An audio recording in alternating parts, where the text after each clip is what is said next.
Never fear of missing out by clicking that subscribe button and becoming another member of the Babylonian family. For all those times you've wondered what a gas mask would look like as an actual weapon, of course that's literally zero because I've never had that thought in my life. Welcome to the Blightbearer Legendary Assault Rifle. My name is Songs of Raids, back with another legendary guide to bring to you. So today we're looking at the Blightbearer, as I've just mentioned, which has the exact same tier 3 mod as the Headhunter, which we reviewed yesterday. Now of course there's a few things that are different from this. This is just a rifle, it has no scope, it has a larger clip size, it has a bit more spammability to it, has a bit lower damage, and of course because it's a rifle the crit multiplier is also still quite high. So what have I done that's different to this? Well, because the crit multiplier is still quite high for 250%, I have kept Embalmer's Rage on there. I do think because of the crit multiplier, I do think that's the best way to keep this on.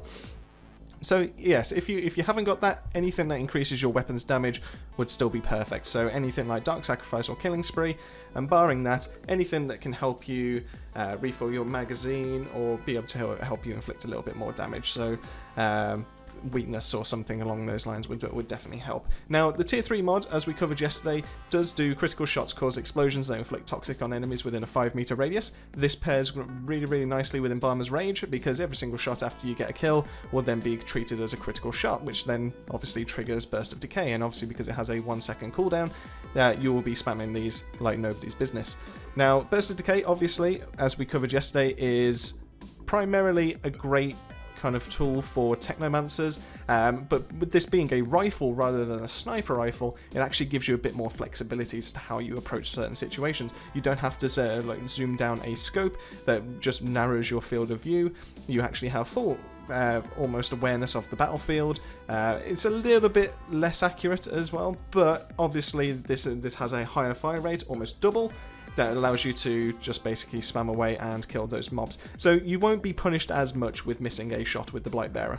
Now you can draw the similarities yourself with the fact that obviously both of these runs have been done on CT10. You'll be able to decide whether you want to go as a sniper role or whether you want to go as a rifle if you do actually want to keep this tier 3 mod. Now obviously Technomancers do benefit from their long range damage more than other classes, which is great. This one rolls with armor pierce and long range damage and status power, which actually is probably a really good combination. The only thing I would potentially change is armor pierce to crit damage, and then that would be a perfect roll for this kind of legendary. But armor pierce is still not bad because obviously there are quite a lot of enemies out there that actually like elites as such that could benefit from obviously having the extra 30% damage towards them. But having that long range damage roll on there, and then obviously with the rest of your build, especially if you're doing a Technomancer right, you would be rolling into long range damage on pretty much every single armor piece that you're wearing. This actually gives you a nice little bonus and does actually elevate the damage that you're able to do. Now, while I had a lot of fun using the Blightbearer, I don't consider this to be top tier. I don't consider many of the rifles are actually in this game to be of that upper echelon, but the Molten Idola is probably the only exception to that, due to one being a one-shot rifle which has insane damage that it comes with, and obviously that could be increased further through other tier 3 mods. But in terms of a rifle, it's decent. I'd say this is better, and I found this a lot easier to use than the Headhunter that I did yesterday. Granted, I am playing solo, so obviously everything is going to be rushing and trying to get into my face, so it doesn't actually free me up to be able to try and pick people off at long range. But it's just a bit more. It has more flexibility about it to be able to actually do that. So if this tier 3 mod is something you wanted and you wanted to pair another tier 3 mod with it, I would recommend the Blightbearer over that of the Headhunter. And that pretty much does wrap up what the Blightbearer does. There's not much more that I can say that wasn't already said that was in the Headhunter episode. The tier 3 mod is nice, but the fact you can spread Tox-Sick a lot easier when you're using blighted rounds, and especially with the tier 3 mod that allows it to have an extra 50% splash range on top of that, it's almost kind of redundant. You wouldn't want to use this tier 3 mod. You'd rather have something that can affect damage or area of effect kind of thing to be able to deal with mobs. Now, that being said, it's not a bad gun.